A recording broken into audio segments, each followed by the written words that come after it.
2009 সাল আমার জীবনের প্রথম হজ এবং 2009 সালে শহীদ আল্লামা দেলোয়ার হোসেন সাঈদী সাহেবের শেষ হজ। আরাফার ময়দান, মিনা, মুজদালিফায় বিভিন্ন জায়গায় একসঙ্গেই ছিলাম।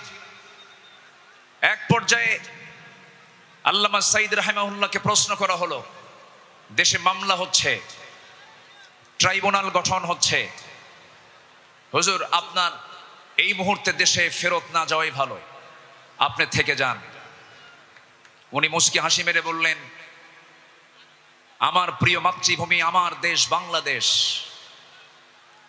আমার দেশের জনগণ মানবেতর জীবন যাপন করবে, কারারুদ্ধ থাকবে, জেল খাটবে, রক্ত ঝরাবে, আর সাঈদী পালিয়ে বেড়াবে, বিদেশে থাকবে, এমন শিক্ষা আমার রাসূল দেন নাই। তিনি জেলকে, হামলা মামলাকে তোয়াক্কা না করে বীরের বেশে তিনি দেশে ফিরে এসেছেন। 2010 সালের 30 জুন তাকে অন্যায়ভাবে গ্রেফতার করা হয়। দীর্ঘ 13টা বছর অন্যায়ভাবে জেলখানায় আটকিয়ে রাখা হয়। এদেশের নির্যাতনের ইতিহাসে সবচাইতে, রিমান্ডের সবচাইতে বেশি নির্যাতন করা হয়েছে আমাদের আল্লামাকে। সম্মানিত ভাইয়েরা, শুধু এটাই শেষ নয়, শেষ পর্যন্ত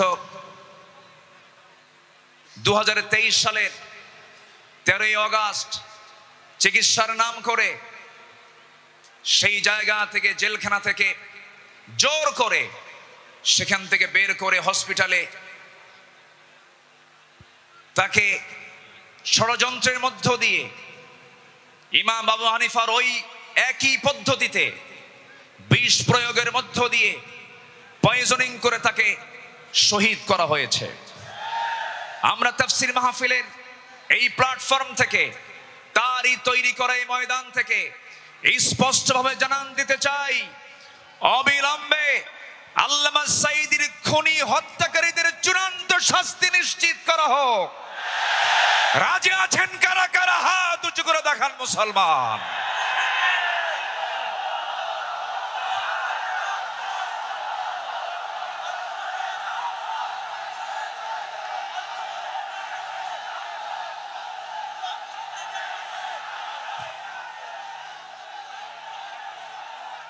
আল্লাহ কবুল করুন, জোরে বলি আমিন।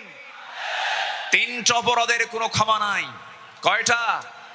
3 অপরাধের কোনো ক্ষমা নাই। নাম্বার 1, কতলুন নফস, যারা হত্যাকারী তাদের কোনো ক্ষমা হতে পারে না। নাম্বার 2, আশ-শাইখুজ জানি, যারা বুড়ো জেনাকার, যারা বুড়ো হওয়ার পরও যারা জেনা করে তাদের কোনো ক্ষমা নাই। যারা দিন থেকে বের হয়ে যায় মুরতাদ, তাদের কোনো ক্ষমা নাই। সম্মানিত ভাইয়েরা, সম্মানিত বন্ধুগণ, সম্মানিত উপস্থিতি, আজকের এই উপস্থিতি প্রমাণ করে আগামীর দেশ কোরআনের দেশ, আগামীর দেশ ইসলামের দেশ। আল্লাহ কবুল করুন, জোরে বলে আমিন, আরো জোরে আমিন। আমার পরে আমাদের সবার কলিজার টুকরা মাজলুম দেশে থাকতে পারেন নাই, অনেক জুলুম তার উপর করা হয়েছে। ডক্টর মিজানুর রহমান আজহারি হাফিজাহুল্লাহ আসবেন, কিন্তু এইরকম যদি আপনারা সাইড টক করেন, কথা বলেন, যদি আওয়াজ করেন, আলোচকের কানে যদি সাইড আওয়াজ যদি চলে আসে, আলোচনা কি ভালো হতে পারে? তাহলে এই বিষয়টি একটু খেয়াল করার চেষ্টা আমি অনুরোধ করব। একটু মেহেরবানি করে, কোনো আওয়াজ না করে, মেহেরবানি করে যে যেখানে আছেন মনোযোগ দিয়ে আমরা কথাগুলো শুনবো। জোরে বলি ইনশাআল্লাহ। আমি আলোচনার সূচনায় কোরআনে কারীমের গুরুত্বপূর্ণ একটি সূরা, সূরাতুল আহজাব থেকে আমি 4টি আয়াতে কারীমা আমি তেলাওয়াত করেছি, যেখানে আমার নবীকে আল্লাহ তাআলা তার কিছু গুণগত দিক তুলে ধরেছেন। এই পৃথিবীতে যত নবী এসেছেন, সকল নবীর ভিতরে সবচাইতে বেশি সম্মানিত নবী হচ্ছেন মুহাম্মদুর রাসূলুল্লাহ। জোরে বলুন মুহাম্মদুর রাসূলুল্লাহ। আল্লাহ তাআলা তার রাসূলকে নাম ধরে ডাকতে পারতেন, কিন্তু নাম ধরে ডাকেন নাই। কি সম্মান দিয়েছেন! আমার নবীর সম্মানটা কত!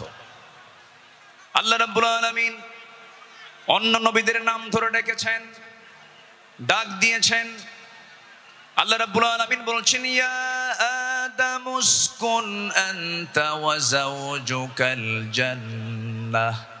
ডাক দিয়েছেন, ওয়া মা তিলকা বিয়ামিনিকা ইয়া মূসা। ডাক দিয়েছেন, ইয়া ইয়াহইয়া খুযিল কিতাবা বিকুওয়াহ। আল্লাহ তাআলা সব নবীকে হরফে নিদা প্রয়োগ করে ডাক দিয়েছেন, কিন্তু একটা বারের জন্য আমার রাসূলকে নাম ধরে ডাকলেন না, অথচ কোরআন তার উপরে নাজিল হয়েছে। আল্লাহ রাব্বুল আলামিন যেখানেই তার নামটা নিয়েছেন সেখানেই তার গুণটা বর্ণনা করেছেন।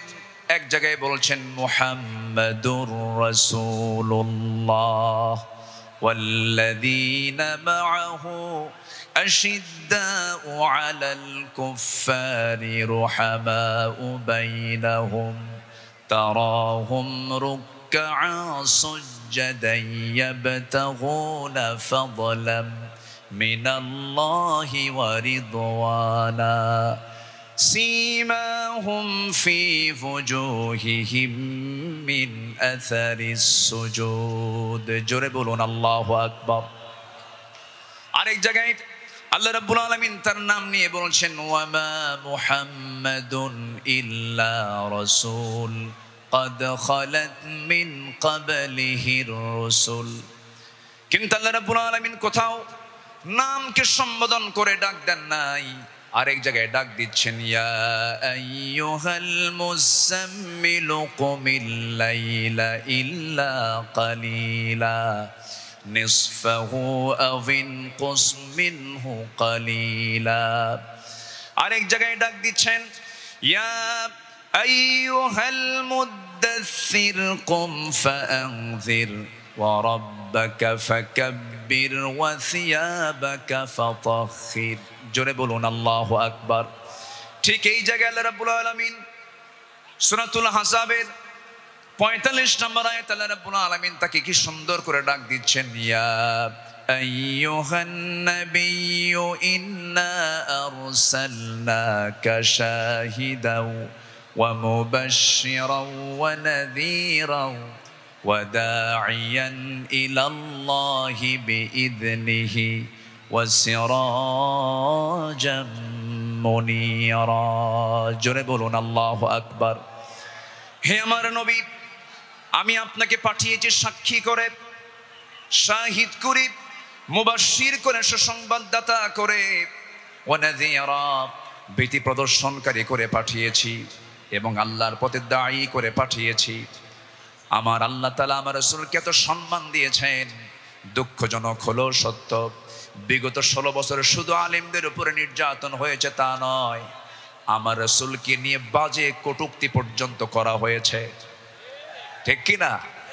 রাসূলকে নিয়ে অনেক কটূক্তিও করেছে বিভিন্ন ব্লগাররা। আমার দেশে কিছু বুদ্ধিজীবী আছে যাদের কাজই হলো ইসলাম নিয়ে বাজে কথা বলা, রাসূলকে নিয়ে বাজে কথা বলা। রাসূলকে নিয়ে বলা হয়েছে, এমন ভাবে কথা বলা হয়েছে, রাসূল নাকি ছিলেন জিনাকার, রাসূলকে জঙ্গি মুহাম্মদ বলে গালি দিয়েছে। ওরা 16 বছর আমাদের তালিকা করেছে, আমরা এখন নাস্তিকদের তালিকা করতে চাই। কোন নাস্তিক কুলাঙ্গারের জন্য বাংলার জমিন আর হতে পারে না। সম্মানিত ভাইয়েরা, সম্মানিত বন্ধুগণ, আল্লামা সাঈদীর ফাঁসির রায় দিয়ে এক কুলাঙ্গার বিচারপতি, কি নাম? হ্যাঁ, মানিক। হ্যাঁ, 2 বছর আগে, বছর 2 আগে আমার নামেও তালিকা করেছিল, 116 জন আলেমের তালিকা করেছিল। 2 বছর পার হয় নাই, আল্লাহ তাআলা তার উপযুক্ত জবাব দিয়ে দিয়েছেন। ছাত্র বৈষম্য বিরোধী আন্দোলনে যারা অগ্রণী ভূমিকা পালন করেছেন তাদের জন্য দোয়া করতেই হয়। সম্মানিত ভাইয়েরা, এই পেকুয়ার মাটিতে চট্টগ্রাম বিভাগের প্রথম শহীদ হয়েছে এই চট্টগ্রামের এই পেকুয়ার সন্তান শহীদ অসীম। শহীদ অসীমের বাবা আছে কিনা জানি না। তাদের রক্তের বিনিময়ে, তাদের ত্যাগের বিনিময়ে এই বিজয় এসেছে। যুবকরা, তোমরা কোন আদর্শার লালন করতে যাবে না।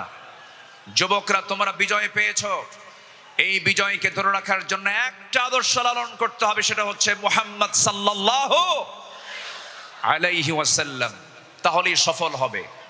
লাকাদ কানা লাকুম ফি রাসূলিল্লাহি উসওয়াতুন হাসানাহ লিমান কানা ইয়ারজুল্লাহ ওয়াল ইয়াউমাল আখির ওয়া যাকারাল্লাহ কাসীরা।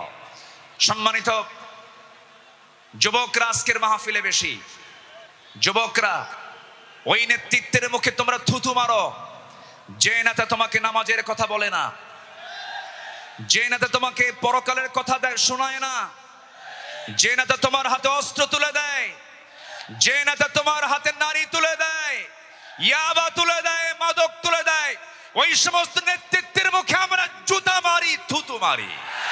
রাজি আছেন কারা কারা? হাত উঁচু করে দেখা।